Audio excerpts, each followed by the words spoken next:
Myself Ami Patel, working as Assistant Professor in Computer Engineering Department at Mahatma Gandhi Institute of Technical Education and Research Center, Navsari. Today, in this video lecture, we are going to discuss Unit 6 of Microprocessor and Interfaces. In this unit, we are going to discuss stack and subroutine, developing counters and time delay, after that code conversion and BCD arithmetic and 16-bit data operation. Now stack. Stack is an area of memory identified by the program for temporary storage of information. Stack is a group of memory location, right? That is used to temporary storage of binary information during the execution of the program. The beginning of the stack is identified by the programmer by using the instruction. The instruction is LXI SP, data. The data is memory address here, which loads 16-bit memory address into a stack pointer. In figure, SP indicate 2009, that is the top memory location. Stack is LIFO structure. LIFO structure means last in, first out. The data which is lastly added out first. Stack is reserved area of memory in a RAM where temporary information is stored. The 8-bit stack pointer is used to store most recent stack entry, that is called the top of the stack. Here top of the stack is 2099.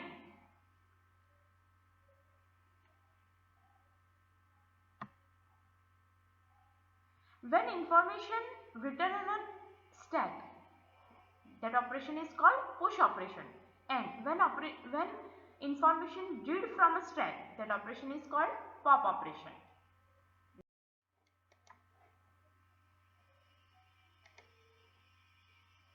Microprocessors store information or data like stacking plate. Here we can see in a figure, information is stored like a stacking plate. For example, if we want to remove the first stack plate, the last here is the first stack plate, we will have to remove all the plates above the first place. This all the plates we have to remove first. For example, if we have to remove the fourth plate, 1, 2, 3, fourth. If we have to remove 1, 2, 3 and fourth plate from the top, we have to remove all the plates above the fourth plate from the top, right? This indicates that the first plate push on the stack is the last one to be popped from the stack. This operation is called a LIFO, last in, first, this operation is called a FIFO, first in, last out. Stack is implemented with the help of special memory pointer register, that is called a stack pointer. Here in figure we can see SP. SP means the stack pointer. It is 8-bit. The stack pointer content automatically adjusts to the point of the stack. The memory location that is currently pointed by the stack pointer is called the top of the stack. When data is to be stored on a stack, stack pointer increment before storing the data. First, stack pointer is incremented after the data is stored, and when the data is to be popped from the stack, SP means stack pointer is decremented and point next available byte of stored data. In short, stack is area usually defined in a RAM. Stack is used to store information temporarily, and stack is a part of memory defined by programmer.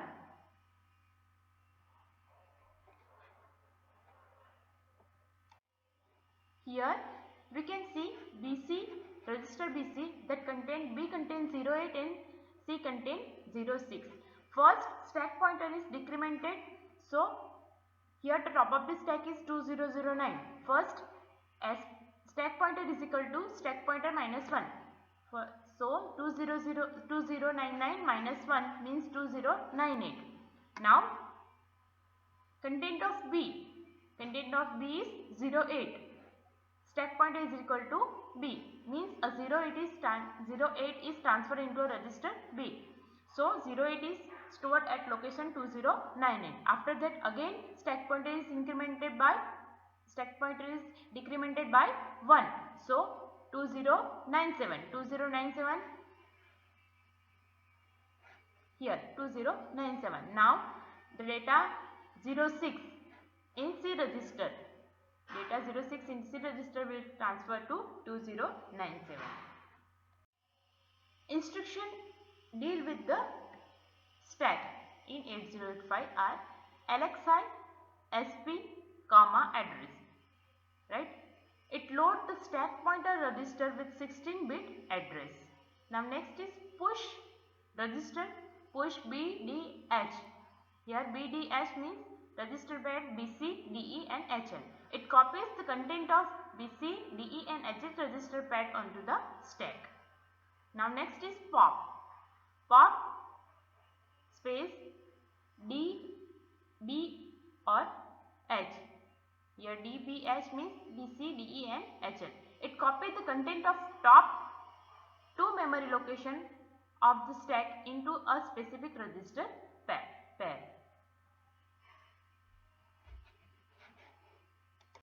Now next is subroutine. What is subroutine? Subroutine is a group of instructions that perform a subtask repeated many times. A subroutine can be used repeatedly in a different location of the program. Subroutine is a set of instructions which perform particular task. It is written at the specific memory location of the program. Whenever we require, program control will be directed on that address where the subroutine is stored. The processor executes that task and again back to the main program. It is a small program written and saved in a memory. It can be called whenever we require. It can call many times. 8085 has 2 instruction deal with subroutine, that is call and read. Now advantage of using subroutine. Rather than repeated same instruction many times, they can be grouped into a subroutine that is called from a different location, right? And we can use many times. Where to write subroutines? So, a subroutine can exist anywhere in a code. We can write anywhere in a program subroutine. Here the example is given. At 2001 location, instruction ADDB. First, programmer write the call instruction to call subroutine. Here at memory location 2003, call 300H. Means here the subroutine is called. After executing this instruction, control will be transferred to 300 hex location. At that location, ADIB instruction is executed. After that, some instruction is executed, and at memory location 3003, RET200H means here the control again transferred to 2006 memory location, which is back to the main program. Here what happened? In this program, subroutine is called. After executing subroutine, RET instruction indicates that at which memory location you have to transfer again into main program. The call instruction is used to redirect program execution to the subroutine. After executing subroutine, RET instruction is used to return again at main program.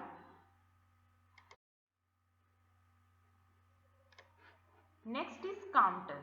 A counter is designed simply by loading appropriate number into one of the register, and we have to use INR increment or DNR decrement instruction. Loop is established to update the count. We have to design a loop to calculate the count. Each count is checked to determine whether it has reached final number. If not, then the loop is repeated again and again till the final count is calculated. So, count is a concept to calculate number. For that, we have to implement the loop. Now, next concept is time delay. Each instruction is a different combination of the cycle. For example, memory read cycle, memory write cycle, instruction fetch cycle, input output read cycle, input output write cycle, right? Knowing the combination of the cycle, we can calculate how long, means a time, such an instruction would require to complete the execution. It is counted in terms of T state. For example, MVIC, 05. This instruction required 7 T state, 4 T state for opcode fetch instruction and 3 T state for memory read operation. Assume that 8085 microprocessor with 2 MHz clock frequency.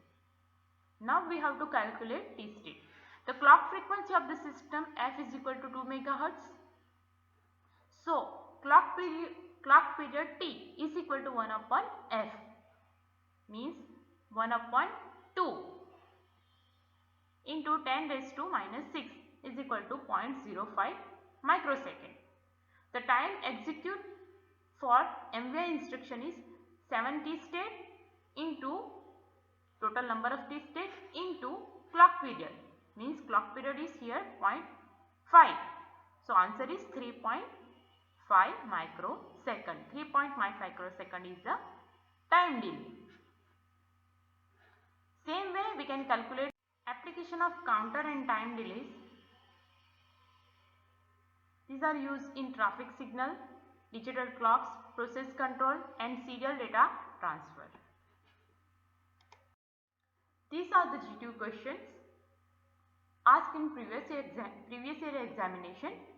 You have to prepare.